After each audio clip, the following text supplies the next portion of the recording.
La séance d'entretien entre la délégation de la République arabe syrienne et celle de la coalition de la soi-disant opposition examine la lutte antiterroriste.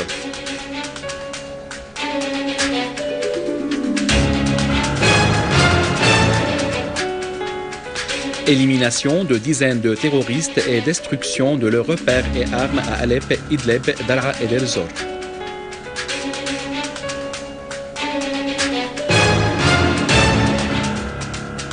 Al-Halaqi mène une tournée d'inspection des travaux de maintenance et de réhabilitation des infrastructures endommagées dans le quartier de Barzeh à Damas.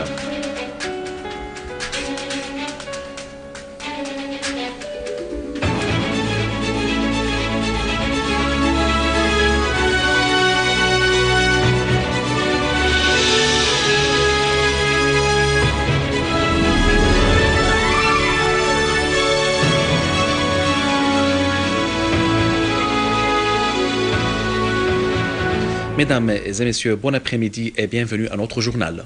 Une séance de pourparlers a eu lieu ce matin entre les deux délégations du gouvernement syrien et de la coalition en présence de l'émissaire onusien pour la Syrie, Lakhdar al-Ibrahimi.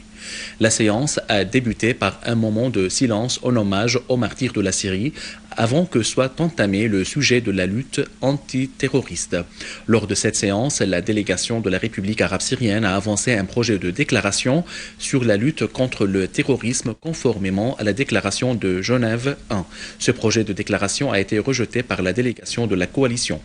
La délégation officielle syrienne a clarifié que le projet de déclaration stipule l'arrêt du financement, de l'armement et de l'entraînement des terroristes pour cesser leur afflux vers la Syrie. Le fait que ce projet de déclaration sur la lutte antiterroriste soit rejeté par la délégation de la coalition pose beaucoup de points d'interrogation sur cette délégation, a souligné la délégation de la Syrie.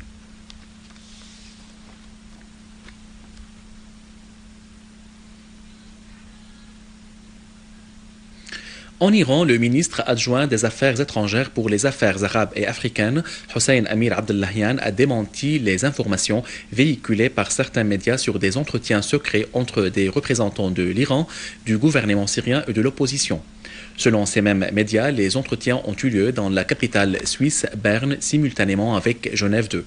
En plus des deux parties de la crise, les entretiens regroupent aussi en secret des représentants des États-Unis, de la Russie et de l'Iran, prétendent les mêmes médias.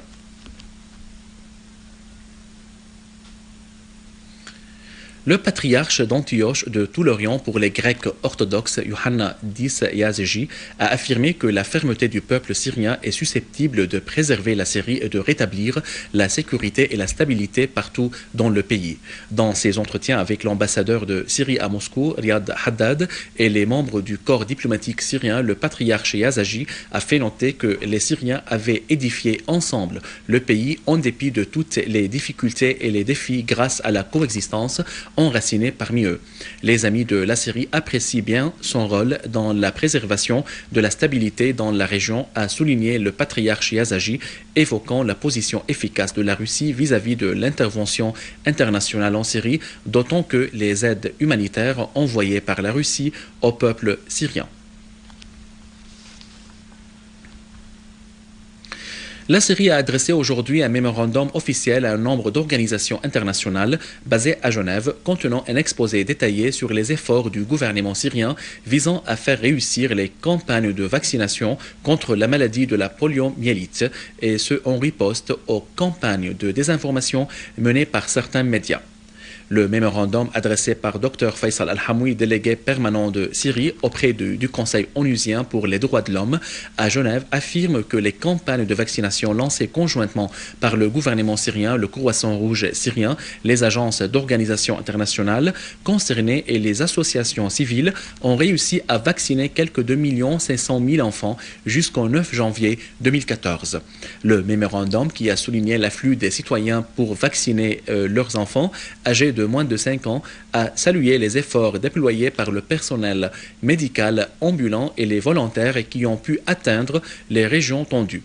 Il souligne de même les obstacles qui entravent les campagnes de vaccination contre la poliomyélite, notamment les terroristes qui les prennent pour cible dans nombre de régions, dont le camp de Yarmouk, Az-Zabadani et Al-Raqqa, et certaines zones dans les gouvernorats d'Alep et d'Idleb.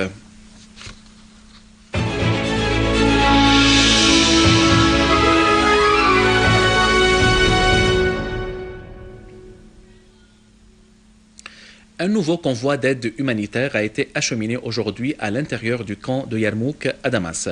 Cela intervient dans le cadre de l'initiative pacifique populaire appuyée par le gouvernement syrien pour alléger la souffrance des habitants assiégés dans le camp soumis au contrôle des groupes terroristes armés.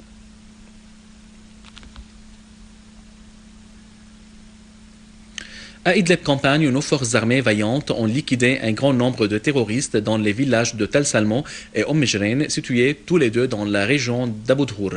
D'autres terroristes ont également été tués dans le village de Kfar Lata. À Alep, nos forces armées ont éliminé un grand nombre de terroristes dans les quartiers d'Al-Jazmati, Fardos, Karm Yassar, Al-Sha'ar, Al-Halaq et Bani Zaid. Nos forces armées ont également tué un grand nombre de terroristes près de l'unité des eaux dans la région de Sulayman Al-Halabi. Toujours à Alep, des unités des forces de l'armée ont détruit dans plusieurs villages des rassemblements de groupes terroristes avec leurs armes et munitions.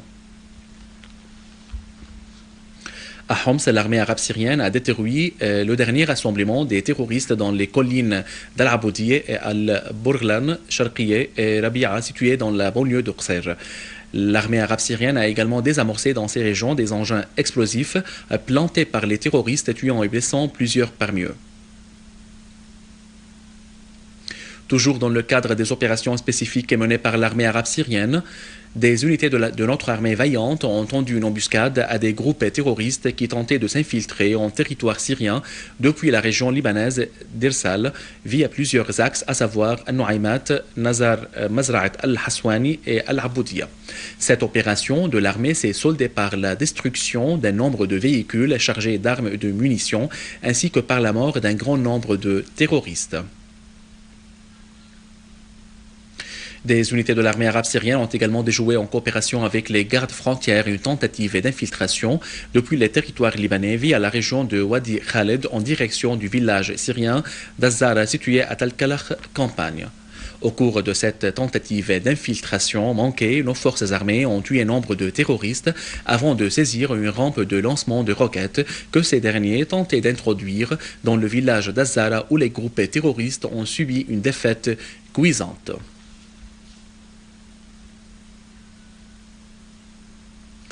L'armée arabe syrienne a déjoué des tentatives d'infiltration des terroristes depuis le quartier de Bor Saïd al-Qadam vers des régions sûres en leur infligeant de lourdes pertes.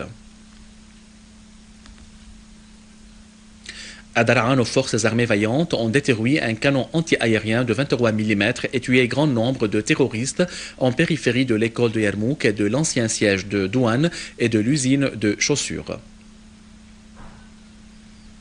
À Deir ez-Zor, des forces de l'armée arabe syrienne ont fait des tués et des blessés parmi des terroristes du front Nusra dans le quartier Al-Orfi.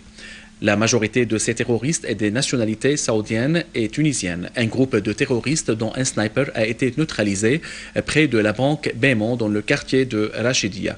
Les forces armées ont détruit un tunnel de 19 mètres de longueur utilisé par les terroristes dans la rue Boussaïra en plus d'une autre cache des terroristes.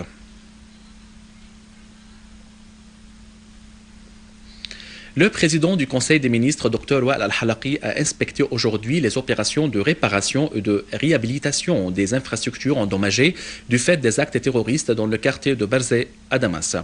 Halaqi a écouté les demandes des habitants du quartier concernant les services sanitaires et alimentaires pour faciliter le retour de toutes les familles déplacées à leur foyer. Dans des déclarations faites aux journalistes, il a exprimé le souci des ateliers de maintenance d'accélérer l'achèvement des services essentiels, notamment l'électricité, la santé, les communications, les eaux et le drainage et l'ouverture des centres de vente des denrées. Il a fait état de la réconciliation nationale accélérée à Damas et à sa banlieue pour la construction de la Syrie renouvelée et le renforcement du processus politique qui répond aux ambitions et aux aspirations du peuple syrien. Il a affirmé que la prochaine période serait celle de la stabilité et de la reconstruction pour réhabiliter les régions endommagées et faciliter le retour des citoyens.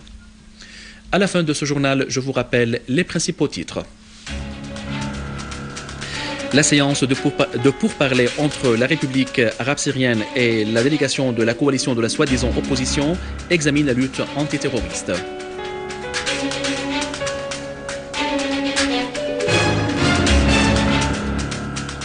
Élimination de dizaines de terroristes et destruction de leurs repères et armes à Alep, Idlib, Daraa et Deir Zor.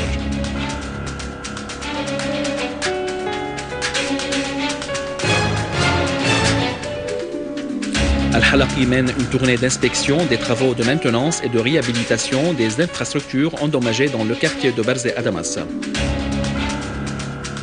Mesdames et messieurs, c'était notre journal d'aujourd'hui. Merci de l'avoir suivi. Au revoir.